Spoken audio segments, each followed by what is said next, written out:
Hello friends, ओम श्री गणेशाय नमः। ओम नमः शिवाय।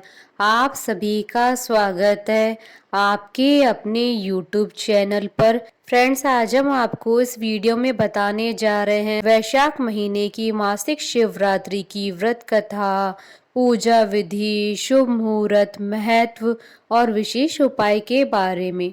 फ्रेंड्स, वीडियो शुरू करने से पहले आपसे रिक्वेस्ट है, अगर आप हमारी चैनल पर नए हैं और आपने अभी तक चैनल को सब्सक्राइब नहीं किया है तो प्लीज़ सब्सक्राइब कीजिएगा चैनल को, साथ ही प्रेस कीजिएगा बेल आइकन को, जिससे नए वीडियो से रिलेटेड नोटिफिकेशन आपको तुरंत प्राप्त हो सके।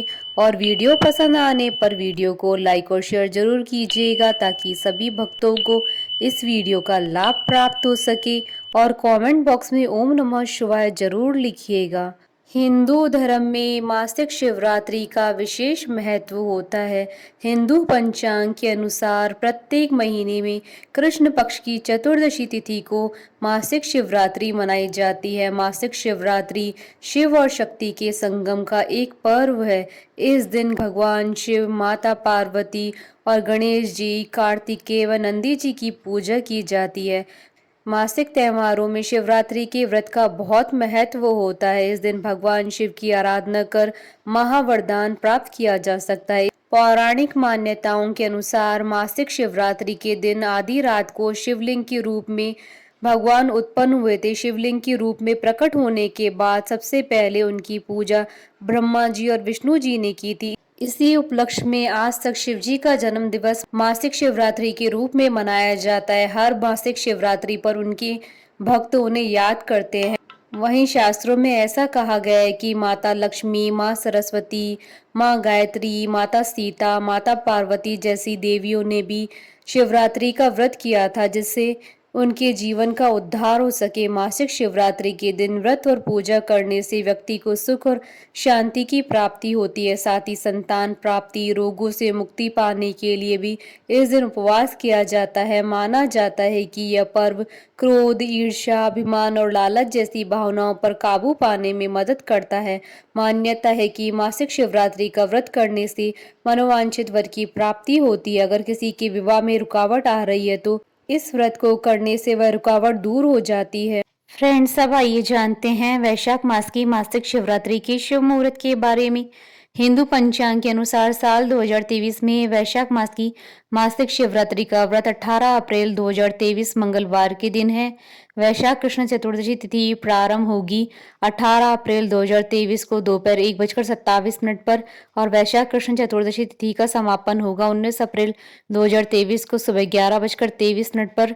निशीता काल पूजन का समय रहेगा रात्रि 11:58 से रात्रि 12:42 तक। कुल अवधि 44 मिनट है। फ्रेंड्स, अब आइए जानते हैं मासिक शिवरात्रि पर भगवान शंकर की आराधना करने की पूजा विधि के बारे में। हर महीने में आने वाले इस पर्व को प्रत्येक संप्रदाय के हिंदुओं द्वारा मनाया जाता है।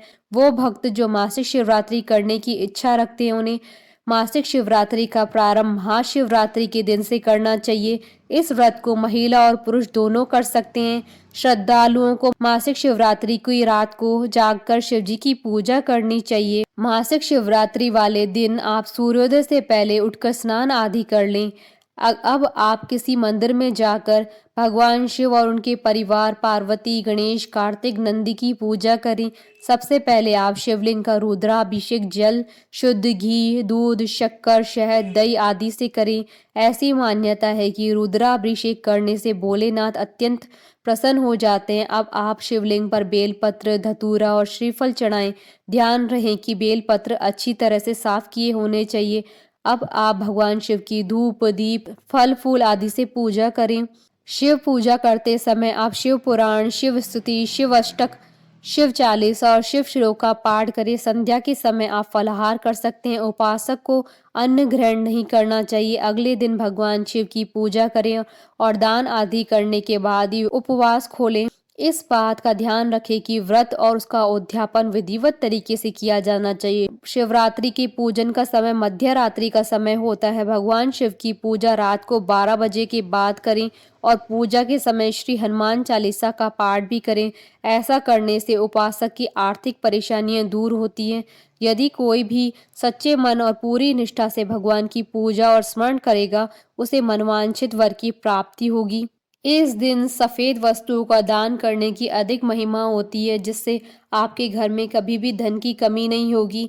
यह भी कहा जाता है कि मासिक शिवरात्रि के दिन शिव पार्वती की पूजा व्यक्ति को हर तरह के कर्जों से मुक्ति दिलाती है। फ्रेंड्स, अब आइए जानते हैं मासिक शिवरात्रि पर किए जाने वाले उपायों के बारे में। पूरे साल में कुल 12 मासिक शिवरात्रि आती है। माना जाता है इस शुभ दिन पर उपवास रखने और भगवान शिव व देवी पार्वती की पूजा करने से विशेष लाभ मिलता है। जीवन की सभी परेशानियां दूर होकर तरक्की के रास्ते खुलते हैं। इस शुभ दिन पर कुछ उपाय करने से विशेष लाभ मिलता है। पूजा स्थल की उत्तर दिशा की ओर भगवान शिव की कोई तस्वीर या फोटो लगाएं। आप चाहें तो घर की उत्तर दिशा की दीवार पर भी इसे लगा सकते हैं। इससे घर में मौजूद नकारात्मकता दूर होकर सकारात्मक ऊर्जा का संचार होगा। साथ ही रिश्तों में मिठास आने से खुशियों का आगमन होगा। गाय के गोबर से बने हुए उपले पर गूगल रखकर से जलाएं। फिर भगवान शिव जी के मंत्र ओम नमः शिवाय का जाप करते हुए पूरे घर में इससे धुआं करें। इससे घर में मौजूद नकारात्मकता दूर होगी और दाम्पत्य जीवन में चल रही परेशानियां दूर होकर रिश्तों में मिठास आएगी। अगर आपने कोई नया काम या बिजनेस शुरू किया है तो मासिक शिवरात्रि के शुभ दिन पर शिव जी के आगे देसी घी का दीपक जलाएं। फिर शिव चालीसा का पाठ करें। इससे आपको नए कार्य में सफलता प्राप्त होगी। आज के दिन गाय के बछड़े या बैल को चारा खिलाएं, जिससे नौकरी कारोबार से जुड़ी परेशानी दूर होगी और तरक्की के रास्ते खुलने के साथ जीवन में हर मोड़ पर सफलता प्राप्त होगी। फ्रेंड्स, अब आइए आरंभ करें मासिक शिवरात्रि की व्रत कथा। पूर्व काल में चित्रभानु नामक एक शिकारी था। जानवरों की हत्या करके वह अपने परिवार को पालता था। वह एक साहूकार का कर्जदार था, लेकिन उसका ऋण समय पर न चुका सका। क्रोधित साहूकार ने शिकारी को शिव मठ में बंदी बना लिया। संयोग से उस दिन भी शिवरात्रि थी। शिकारी ध्यान मग्न होकर शिव संबंधी धार्मिक बातें सुनता रहा। चतुर्दशी को उसने शिवरात्रि व्रत की कथा भी सुनी। शाम होते ही साहूकार ने उसे अपने पास बुलाया और ऋण चुकाने के विषय में बात की। शिकारी अगले दिन सारा ऋण लौटा देने का वचन देकर बंधन से छूट गया। अपनी दिनचर्या की भांति वह जंगल में शिकार के लिए निकला, लेकिन दिन भर बंदी गृह में रहने के कारण भूख प्यास से व्याकुल था। शिकार खोजता हुआ वह बहुत दूर निकल गया था। जब अंधकार हो गया तो उसने विचार किया कि रात जंगल में ही बितानी पड़ेगी। वह वन में एक तालाब के किनारे एक बेल के पेड़ पर चढ़कर रात बीतने का इंतजार करने लगा। बिलपत्र के नीचे शिवलिंग था, जो बिलपत्रों से ढका हुआ था।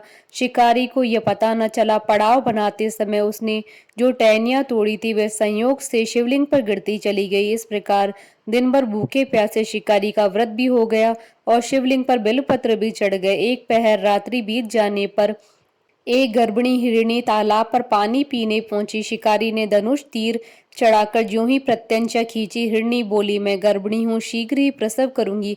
तुम एक साथ दो जीवों की हत्या करोगे, जो ठीक नहीं है। मैं बच्चे को जन्म देकर शीघ्र तुम्हारे समक्ष प्रस्तुत हो जाऊंगी, तब मार लेना।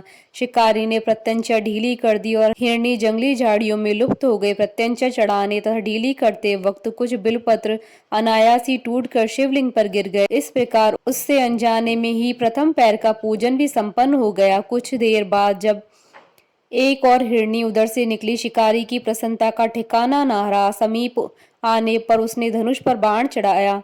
तब उसे देख हिरणी ने विनम्रता पूर्वक निवेदन किया, हे शिकारी, मैं थोड़ी देर पहले ऋतु से निवृत्त हुई हूँ, कामातुर विहरणी हूँ, अपने प्रिय की खोज में भटक रही हूँ। मैं अपने पति से मिलकर शीघ्र ही तुम्हारे पास आ जाऊंगी। शिकारी ने उसे भी जाने दिया। 2 बार शिकार खोकर उसका माथा ठनका। वह चिंता में पड़ गया। रात्रि का आखिरी पैर भी बीत रहा था। इस बार भी धनुष से लगकर कुछ बेलपत्र शिवलिंग पर जा गिरे तथा दूसरे पैर की पूजा भी संपन्न हो गई। तभी एक अन्य हिरणी अपने बच्चों के साथ उधर से निकली। शिकारी के लिए यह स्वर्णिम अवसर था। उसने धनुष पर तीर चढ़ाने में देर न लगाई। वह तीर छोड़ने ही वाला था कि हिरनी बोली, हे शिकारी, मैं इन बच्चों को इनके पिता के हवाले करके लौट आऊंगी, इस समय मुझे मत मारो। शिकारी हंसा और बोला, सामने आए शिकार को छोड़ दूं? मैं ऐसा मूर्ख नहीं हूं, इससे पहले मैं 2 बार अपना शिकार खो चुका हूं। मेरे बच्चे भूख प्यास से व्यग्र हो रहे हैं। उत्तर में हिरनी ने फिर कहा, जैसे तुम्हें अपने बच्चों की ममता सता रही है, ठीक वैसे मुझे भी है। हे शिकारी, मेरा विश्वास करो, मैं इन्हें इनके पिता के पास छोड़कर तुरंत लौटने की प्रतिज्ञा करती हूँ। हिरनी का दुख भरा स्वर सुनकर शिकारी को उस पर दया आ गई। उसने उस मृगी को भी जाने दिया। शिकार के अभाव में तथा भूख प्यास से व्याकुल शिकारी अनजाने में ही बेलपत्र के वृक्ष पर बैठा बेलपत्र तोड़ तोड़ कर नीचे फेंकता जा रहा था। पांव फटने को हो गई और एक एक हष्ट पुष्ट मृग उसी रास्ते पर आ गया। शिकारी ने सोच लिया कि इसका ही शिकार वह अवश्य करेगा। शिकारी की 3 प्रत्यंचा देख मृग विनीत स्वर में बोला, हे शिकारी, यदि तुमने मुझसे पूर्व आने वाली 3 मृगियों तथा छोटे छोटे बच्चों को मार डाला है तो मुझे भी मारने में विलंब न करो, ताकि मुझे उनके वियोग में एक क्षण भी दुख न सहना पड़े। मैं उन हिरनियों का पति हूँ, यदि तुमने उन्हें जीवन दान दिया है तो मुझे भी कुछ क्षण का जीवन देने की कृपा करो। मैं उनसे मिलकर तुम्हारे समक्ष उपस्थित हो जाऊंगा। मृग की बात सुनते ही शिकारी के सामने पूरी रात का घटनाक्रम घूम गया। उसने सारी कथा मृग को सुना दी। तब मृग ने कहा, मेरी तीनों पत्नियां जिस प्रकार प्रतिज्ञाबद्ध होकर गई हैं, मेरी मृत्यु से अपने धर्म का पालन नहीं कर पाएंगी। अतः जैसे तुमने उन्हें विश्वास पात्र मानकर छोड़ा, वैसे ही मुझे भी जाने दो। मैं उन सबके साथ तुम्हारे सामने शीघ्र उपस्थित होता हूँ। शिकारी ने उसे जाने दिया। इस प्रकार सुबह हो गई। उपवास, रात्रि जागरण तथा शिवलिंग पर बेलपत्र चढ़ाने से अनजाने में ही शिवरात्रि की पूजा पूर्ण हो गई। पर अनजाने में ही की हुई पूजन का परिणाम उसे तत्काल मिला। शिकारी का हिंसक हृदय निर्मल हो गया, उसमें भगवत शक्ति का वास हो गया। थोड़ी देर बाद वह मृग सपरिवार शिकारी के समक्ष उपस्थित हो गया ताकि वह उनका शिकार कर सके, किंतु जंगली पशुओं की ऐसी सत्यता और सात्विकता और सामूहिक प्रेम भावना देखकर शिकारी को बड़ी ग्लानि हुई। उसने मृग परिवार को जीवन दान दे दिया। अनजाने में शिवरात्रि व्रत का पालन करने पर भी शिकारी को मोक्ष की प्राप्ति हुई। जब मृत्यु काल में यमदूत उसके जीव को लेने आए तो शिवगणों ने उन्हें वापस भेज दिया और शिकारी को शिवलोक ले गए। शिवजी की कृपा से ही अपने इस जन्म में राजा चित्रभानु अपने पिछले जन्म को याद रख पाए तथा मासिक शिवरात्रि के महत्व को जानकर अगले जन्म में भी पालन कर पाए। बोलिए भगवान शंकर की जय। हमारे साथ इस वीडियो में अंत तक बने रहने के लिए आपका धन्यवाद। ओम श्री गणेशाय नमः। ओम नमः शिवाय।